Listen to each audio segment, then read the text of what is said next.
If someone tells you their problem and the very first thing you say back is, "It's not a big deal," you might actually be shutting the whole conversation down without even realizing it. And today, we're going to fix that with 8 much better ways to respond. Whoa, okay, that's a strong start, Lily, because I say it's not a big deal all the time, and I always thought I was being kind and reassuring, not shutting anyone down. I know, and that's exactly the tricky part, because your intention is good, you're trying to comfort someone, but the phrase itself can accidentally sound like you're dismissing their feelings, like you're telling them they shouldn't even be worried in the first place. Huh, I never thought about it from that angle, but now that you say it, I can actually think of a time someone said that to me, and it kind of made me feel worse, not better.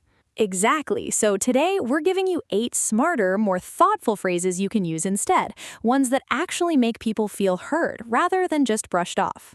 Perfect, but before we jump in, let's properly welcome everyone because we can't just dive into deep conversation topics without saying hello first. Fair enough. So, hey everyone, thank you so much for joining us today. Whether you're listening on your commute, doing chores, or just relaxing with some free time, we're really glad you're here.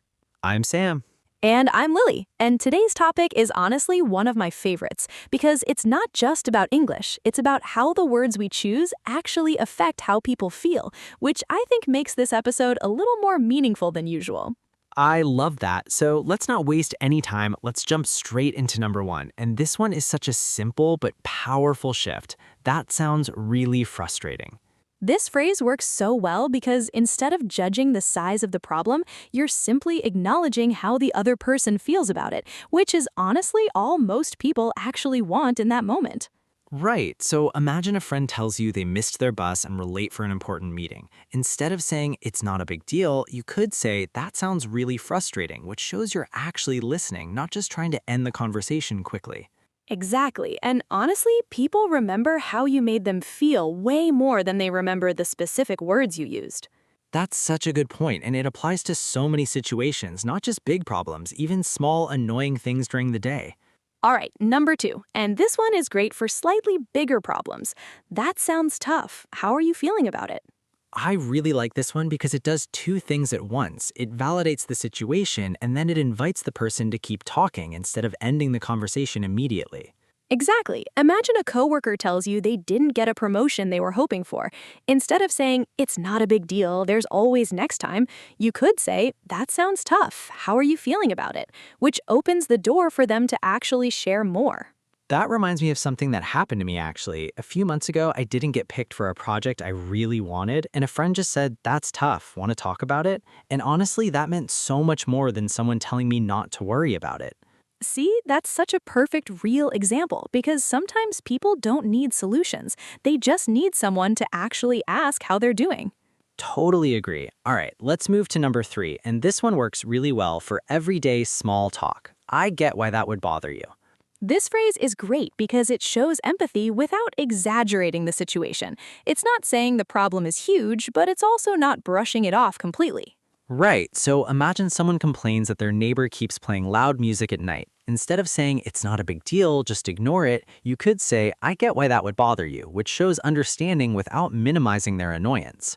It's such a balanced phrase because it respects their feelings while still keeping the conversation light and casual.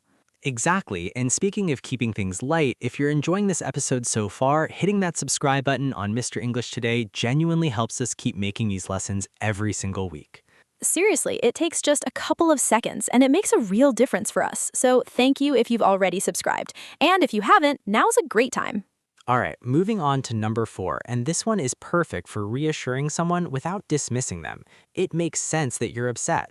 This phrase is so powerful because instead of judging whether the problem is big or small, it simply validates that their emotional reaction is completely reasonable. Exactly. Imagine a friend is upset because their flight got canceled and they're going to miss part of their vacation. Instead of saying, "It's not a big deal, you'll still have fun," you could say, "It makes sense that you're upset," which respects how they're actually feeling in that moment. It's such a small change, but it completely shifts the emotional tone of the conversation from dismissive to supportive. All right, number 5, and this one works especially well for smaller, everyday frustrations. Yeah, that would annoy me too. I love this one because it creates connection. Instead of just responding to the person, you're putting yourself in their shoes, which makes them feel less alone in the situation. Right, so imagine someone complains that their internet keeps disconnecting during an important video call. Instead of saying, it's not a big deal, you could say, yeah, that would annoy me too, which shows genuine relatability. It's funny because sometimes just knowing someone else would feel the same way makes a problem feel a little more manageable. That's such a good point, and honestly, that's basically what friendship and support are all about, feeling understood rather than corrected. All right, number 6, and this phrase works really well for slightly more serious situations. That's a valid thing to be worried about. This one is great because it directly counters the feeling of being dismissed. Instead of implying someone is overreacting, you're clearly stating that their concern is legitimate. Exactly. Imagine someone is nervous about a job interview and says they're worried they'll mess it up.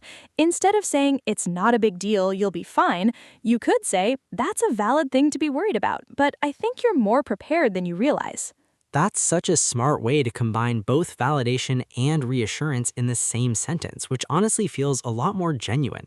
Right, because reassurance without validation can sometimes feel empty, but when you combine both, it feels much more sincere.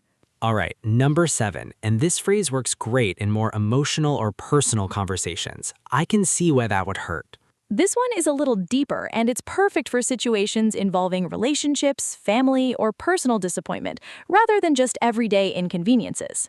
Right, so imagine a friend tells you they feel hurt because a close friend forgot their birthday. Instead of saying, it's not a big deal, I'm sure they were just busy, you could say, I can see why that would hurt, which acknowledges their emotional pain directly. It's such an important distinction because emotional pain often needs acknowledgement first before any kind of explanation or excuse. Exactly, and once someone feels heard, they're usually much more open to hearing a different perspective afterwards. And finally, number 8, our last phrase, and honestly, one that works in almost any situation. That's understandable. Tell me more. I love this one because it's short but incredibly effective. It validates the person instantly, and then it invites them to continue sharing, which keeps the conversation flowing naturally. Exactly, and it works whether someone is talking about something small, like a bad day at work, or something much bigger, like a difficult personal situation. It's such a flexible phrase, and honestly, I think I'm going to start using this one a lot more myself. All right, let's do a quick recap because repetition really helps these phrases stick in your memory, especially since some of them are a little longer than usual. We covered 8 thoughtful alternatives to it's not a big deal. That sounds really frustrating. That sounds tough. How are you feeling about it? I get why that would bother you. It makes sense that you're upset. Yeah, that would annoy me too. That's a valid thing to be worried about. I can see why that would hurt. And finally, that's understandable. Tell me more. And honestly, if you start using even 2 or 3 of these in real conversations, people are going to notice that you listen differently and that you actually care about how they're feeling. So here's a question for all of you listening. Which of these 8 phrases do you think you'll use the next time someone shares a problem with you? Let us know in the comments because we genuinely love reading your answers. And if this episode meant something to you even a little, do us a favor. Hit that like button, subscribe if you haven't already, and share it with a friend who could use a little more empathy in their English. That's it for today's episode, everyone. Thank you so much for being here with us and for taking the time to really think about how words affect people. Go make someone feel heard today, and we'll see you in the next one.